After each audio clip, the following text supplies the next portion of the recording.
So what does creatine do? So creatine helps to increase something called ATP.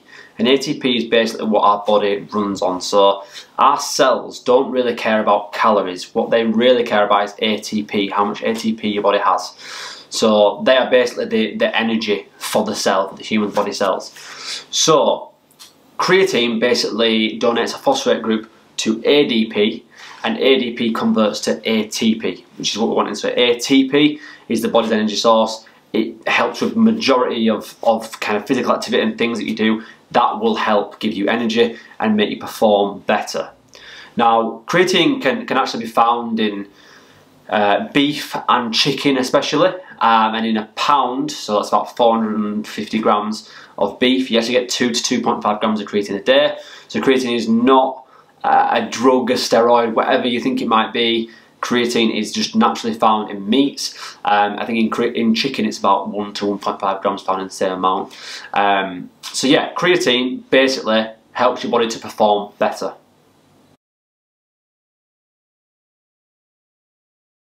What types of creatine are there? So there's a number of different types of creatine, to be fair. There is creatine HCl, there's creatine monohydrate, there's creatine ethyl ester, there's creatine nitrate. There's tons of different ones. Basically, if creatine can be bonded to another thing, so for example creatine nitrate, it's creatine being bonded to a nitrate molecule. Creatine HCl is being bonded to hydrochloric acid. So it's basically, to put it short, what I would say is creatine monohydrate is the most researched and the most affordable creatine out there. So in my opinion, why would you go for anything that's more expensive that is going to do a very, very similar job? Now, there is benefits to other creatines, but the benefits are not really actually to do with the creatine itself.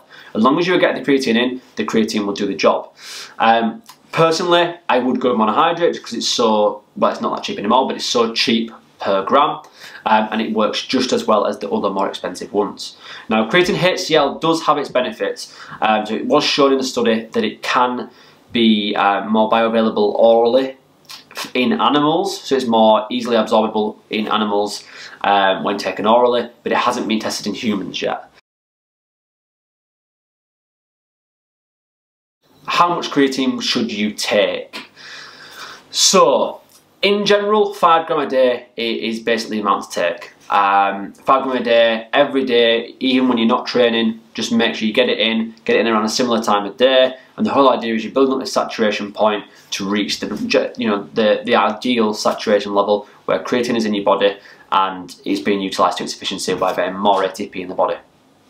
Now, in general, an average male will use 2 grams of creatine every day. Sorry, will excrete 2 grams of creatine every day. Women is a little bit less, like 1.5 grams or something, 1.6 grams. So in general, I think 5 grams. Now, you may need slightly more if you are a heavier male. You may need slightly less if you are not. It's kind of uncertain to how much exactly per body weight you need. Creatine HCl, you can potentially get away with a little bit less. Just because of how bioavailable it is, potentially around 3 grams can be fine with creatine HCl. It's very, very difficult to say. But in general, 5 grams of creatine, especially creatine monohydrate, is the way to go.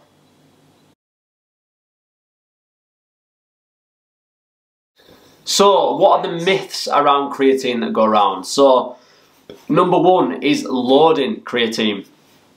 So yes, if you load creatine, you will reach saturation levels slightly quicker, but realistically it's just a marketing ploy because the quicker you get through that creatine tub, the quicker you come back for some more creatine. So it is a very clever marketing ploy, and whether it was always a marketing ploy, whether people generally thought that was how it was best used, obviously we don't really know that. But yes, you do not need to load your creatine, just do 5 grams a day and you will be perfectly fine and reap the benefits of it. The second one is, do you need to cycle creatine? The answer is no. And the answer to why you don't need to cycle creatine is why would you need to cycle creatine? You know, creatine is not affecting your liver, it's not affecting any organs in a bad way. It's not a SARM, a pro-hormone, anything that is going to affect anything hormone-wise. So there's no reason to actually cycle it, so you can use it year-round. For many years, really.